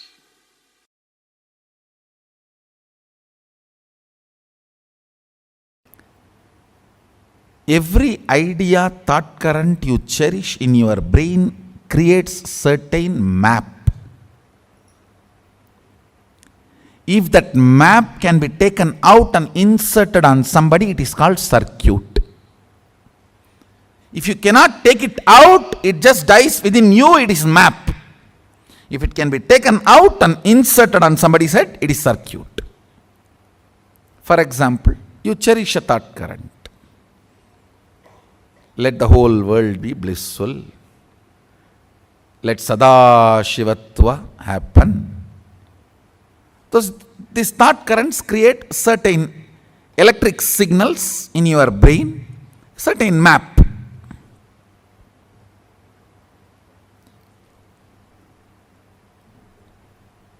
If you are able to hold that stably till the other brain vibrates to the same frequency, it is called circuit. Understand? My Sadashivatva, I hold on to that till all of you are able to reverberate to that frequency. That is what is initiation. One good thing with your brain is it always goes towards the bright side. Like a water always flows towards the lower end, your brain, any higher frequency, it always flows towards it. That is why almost everyone says, when I sit in front of Swamiji, all my problems are forgotten. That is why when I want to make some decision, cherishing my problem, I don't want to go in front of him. Because my mind will change if I go in front of him or if I talk to him.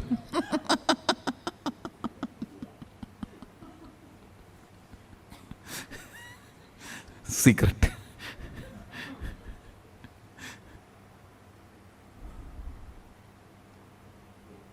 See, when I initiate all of you into powers, it is nothing but I just hold that power circuit and sit quietly, so all your brain starts reverberating in the same frequency. So this map becomes circuit in your system.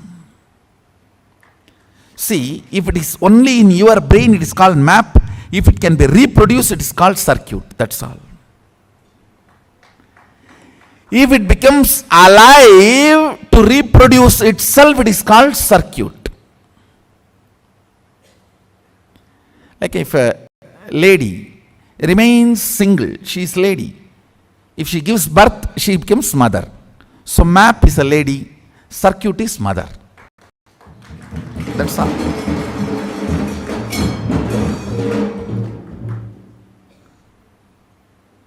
Actually, I am telling you, first 10-20 powers only, you need to, what to say, that kind of a little catching up will be like a little work. Once your brain starts catching up even 10 circuits of these powers, after that initiating all the powers manifestation is just like that. It's like a sipping cup of coffee, that's all. I can just have, you can have coffee with Swamiji and have 20 powers and go. It's nothing more than that.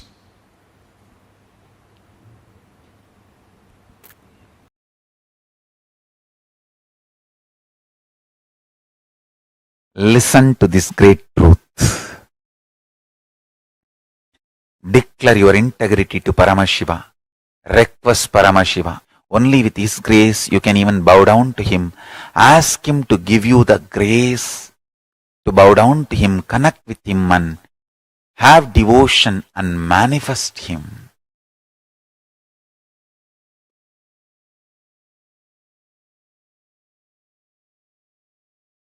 That's enough.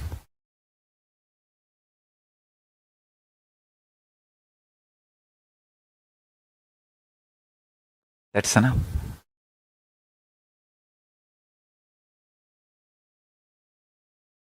He will manifest and bless all of us.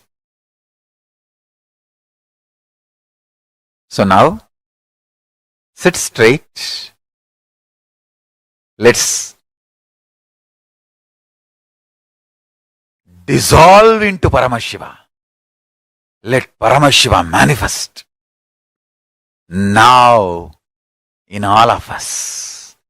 Sit straight with the original verses, original words of Paramashiva. Understand, Paramashiva himself uttered these words in Agama to describe himself. I am going to utter the original words of Paramashiva and invoke him in all of us. He is going to manifest now. Sit straight. Close your eyes. Om Satyo Jatam Prabhatyami Satyo Jataya Vai Namo Namaha Bhave Bhave Nati Bhave Bhavasvamam Bhavodbhavaya Namaha Vamadevaya Namo Jyeshtaya Namah Sreshtaya Namo Rudraya Namah Kalaya Namah Kalavigaranaya Namo Balavigaranaya Namo Balaya Namo Balapramadhanaya Namah Sarvabhuta Damanaya Namo Manonmanaya Namaha Akorebhyo Takorebhyo Gora Gora Darebhyaha Sarvebhyo Sarva Sarvebhyo Namaste Astru Rudra Rubebhyaha Tatpurushaya Vitmahe Mahadevaya Dhimahi Tanno Rudra Prachodayat Ishanas Sarva Vidyanam Ishwaras Sarva Bhutanam Brahmatipatir Brahmanotipatir Brahma Shivo me astu sada Shivom.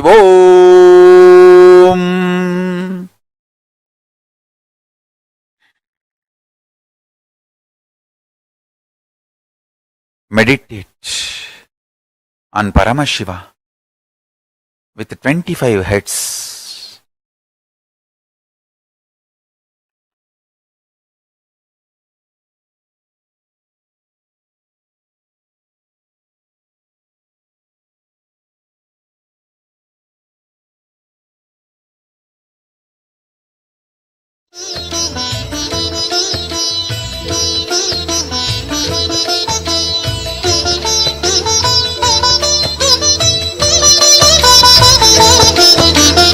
ஏகதயாநிதி ஈஸ்வரனாம் நம ஈன்றவள் சூருக்கு காவலனாம் சாஸ்வதமானவன் ஈஸ்வரனாம் நம் சாகச செயலுக்கு மூலவனாம் சிவபெருமான் யுக சுகம் தருவான் வழியுரைத்து நல்ல வரம் தருவான் சன்னதி வந்தோர்க்கு நிம்மதி தந்தாளும் ஈசனை நேசனை போற்றிடுவோம் நடன சபேசன் திருவருள் நாடி நடப்போம் நடப்போம் மதுரை பதி தேடி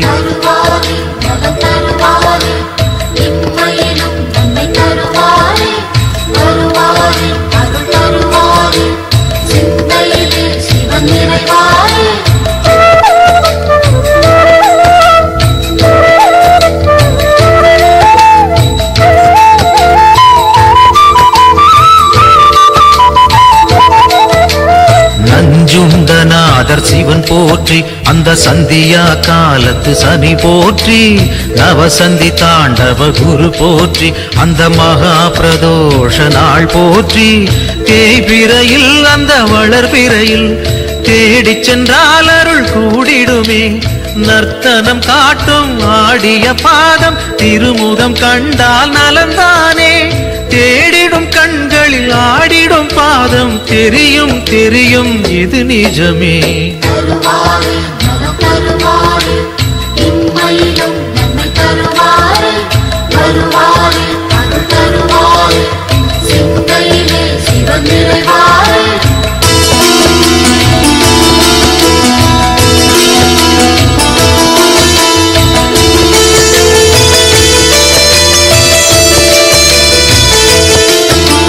கனலென மூழ்வது சிவன் தேகம் பெரும் கருணைக்கு ஈடு அவனாகும் ஐந்தனானது பிரதோஷம் நல்ல சுபிட்சத்தை அருள்வது பிரதோஷம் பௌர்ணமியில் சிவ பூஜை செய்தால் சிவனவனின் அருள்மை சேரும் ரிஷபத்தில் தோன்றும் ஈஸ்வரன் கோலம் பார்த்திட கூடிடும் சந்தோஷம் திருநீரு பூசி திரிசூலம் தாங்கி இறைவன் அருள்வான் கோடி வரமேந்தி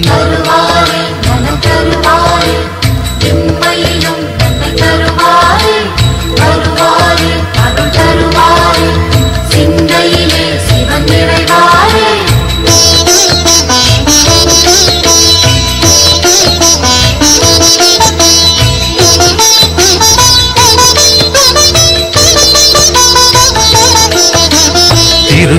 கோவில் வாசல் முன் தோன்றும் அந்த நந்தி தேவன் அருள் வேண்டும்.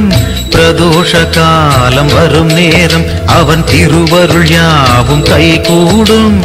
எம்பெருமான் வரும் வாகனமே எப்பொழுதும் நம் துணை வருமே. முன் நின்று நந்தியின் காதினில் கூறிடும் செய்திகள் சிவனது செவி சேரும். இம்மையில் நலம் தரும் சிவனது அருளால் எடுத்த செயல் யாவும் ஏற்றம் பல காணும்.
पशुपतये नमो नमः।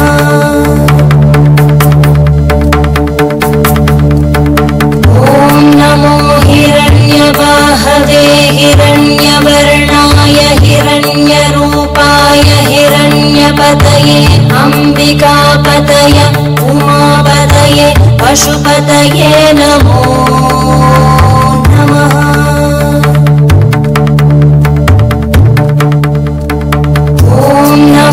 हिरण्यबाहवे हिरण्यवर्णाय हिरण्यरूपाय हिरण्यपतये अम्बिकापतय उमापतये पशुपतये नमो नमः।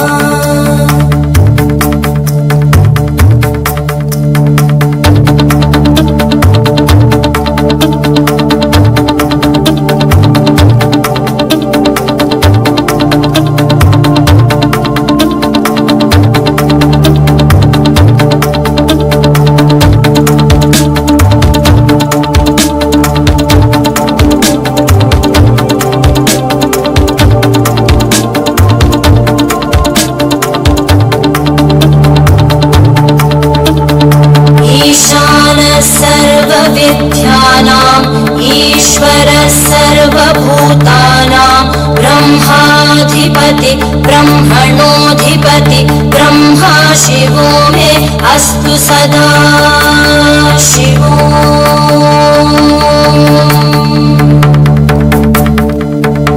ईशानः सर्वविद्यानाम् ईश्वरः सर्वभूतानां ब्रह्माधिपति ब्रह्मणोऽधिपति ब्रह्मा शिवो मे अस्तु सदा शिवो।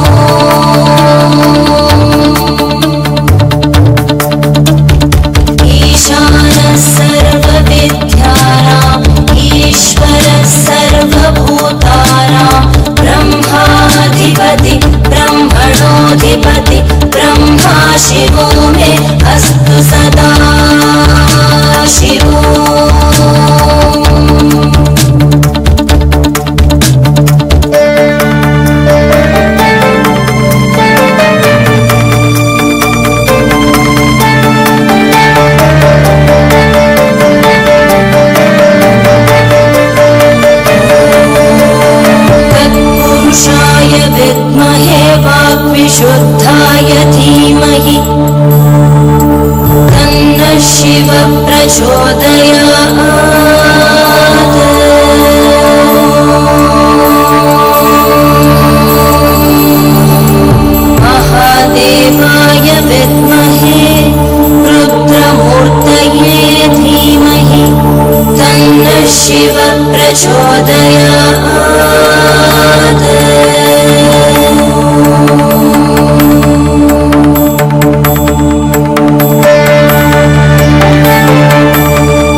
सर्वेश्वराय महादेवाय त्र्यम्बकाय त्रिपुरान्तकाय त्रिकाग्निकालाय कालाग्निरुद्राय नीलकण्ठाय मृत्युञ्जयाय सर्वेश्वराय सदाशिवाय श्रीमन्महादेवाय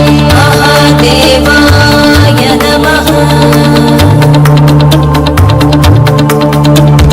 नमस्ते अस्तु भगवन् विश्वेश्वराय महादेवाय त्र्यम्बकाय त्रिपुरान्तकाय त्रिकाग्निकालाय कालाग्निरुद्राय नीलकण्ठाय मृत्युञ्जयाय सर्वेश्वराय सदाशिवाय श्रीमन्महादेवाय नमः। श्रीमन्महादेवाय नमः। श्रीमन्महादेवाय नमः। शान्ति शान्ति शान्तिः।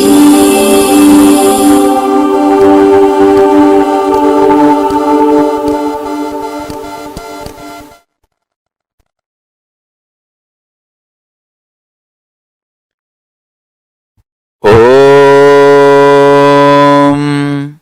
सत्यो जातं प्रपद्यामि सत्यो जाताय वै नमो नमः।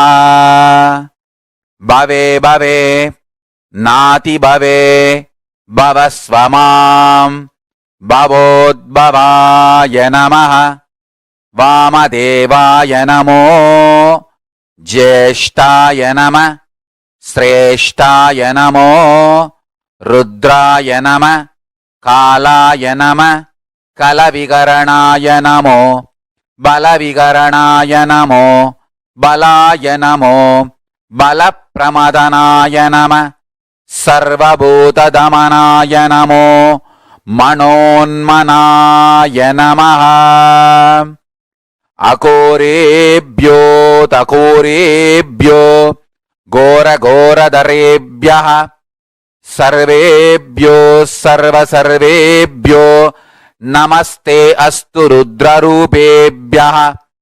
तत्पुरुषाय विद्महे महादेवाय धीमहि तन्नो रुद्र प्रचोदयात्।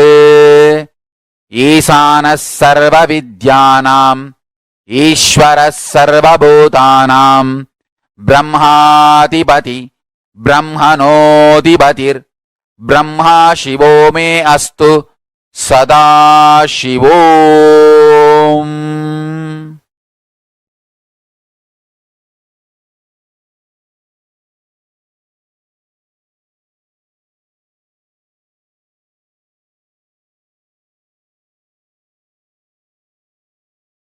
ॐ Nityanand Paramashivoham. I bless you all to manifest Paramashiva. I'll continue in the further satsangs to explain each of the murtis, Sadashiva Murti, Tatpurusha Murti, Ishana Murti, Vamadeva Murti, Ahora Murti, and take you to the deeper levels of Paramashiva's experience. So now, don't miss the satsangs, next satsangs. That's one. Second, essence of today's satsang is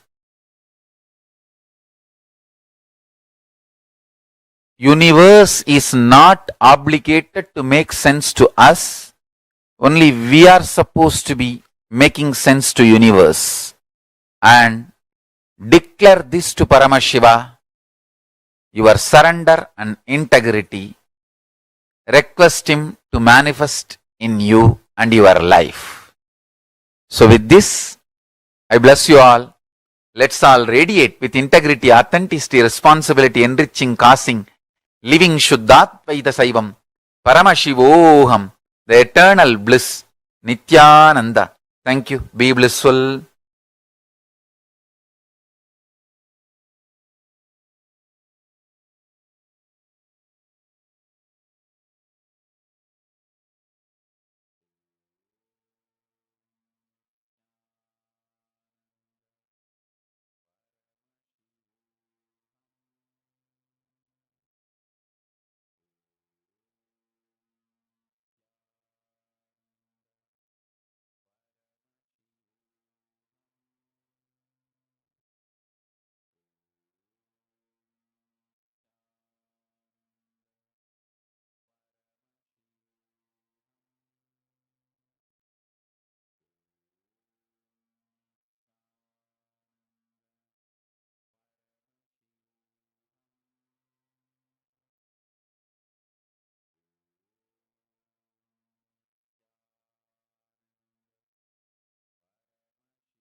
All right. Now let's all enter into our manifestation. See, actually, today, all of us are going to be experiencing the rewiring of our brain. How many of you have this habit of beating yourself up with negative thoughts, negative cognitions, negative patterns? Who all suffer because of this? Who all have had experiences like that? Okay, so some of you raising your hands. I request you all to put it in chat. Actually, we have more than 10 rooms since multiple programs are going on. Also, we have more than 10 rooms, Zoom rooms that are there. So we have participants spread across. I request if you can put yes in the chat so we know if you are able to understand it. We may not be able to see all of your video feeds, so we humbly request if you could please put yes in the chat. Who all are able to relate with this pattern where you keep beating yourself up by yourself? How many of you see consistent recurrence of negative patterns happening in your life? And who all want to come out of it? Take a moment and please post it in the chat.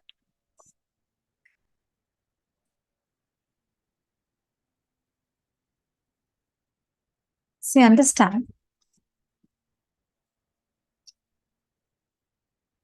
Okay, good. I see some of you recognizing it and saying, yes, you have. You want to come out of it. Wonderful.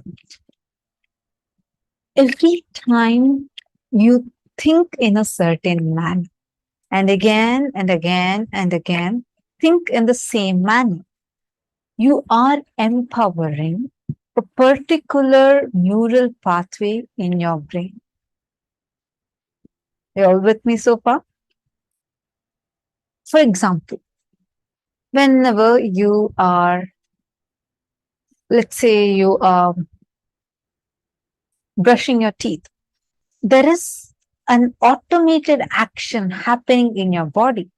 You pick up the toothbrush, you brush your teeth in a certain manner, and you wash your mouth, everything. Are you conscious of your actions at that time? Well, not really. This recurring patterns are getting stored. How is your body able to be in an autopilot mode at that time? How many of you have had situations like this? If you realize many of your other actions, what you call as negative patterns, also happen almost like it's in an autopilot mode. You see, there are only about 10 negative statements that you keep telling to yourself, but you do that over and over and over again and again and again. These types of patterns, why is it recurring in you? Because it has clearly formed a pathway, a neural pathway in your brain. Today, Swamiji is going to be breaking those neural pathways and rewiring, restructuring our brain through the initiation. So this is what we are going to be experiencing today. So now let us get ready to manifest the power of consciousness over matter. We are going to be doing the next round where you're going to be levitating objects in water. We all saw earlier how water responds to our thoughts. Now we are all going to be taking any light object that has certain buoyancy where it can go into the water, sink fully like an eraser, like you just chip off a small piece of eraser and you can put it into water. It will sink, but with your conscious will, it will definitely be able to raise up also. So you're going to now be doing this power manifestation. I request all of you to kindly bring a transparent glass or a cup where you are able to see through and fill it with water. And please place an eraser, very small piece of eraser into the water. Please do the setup now.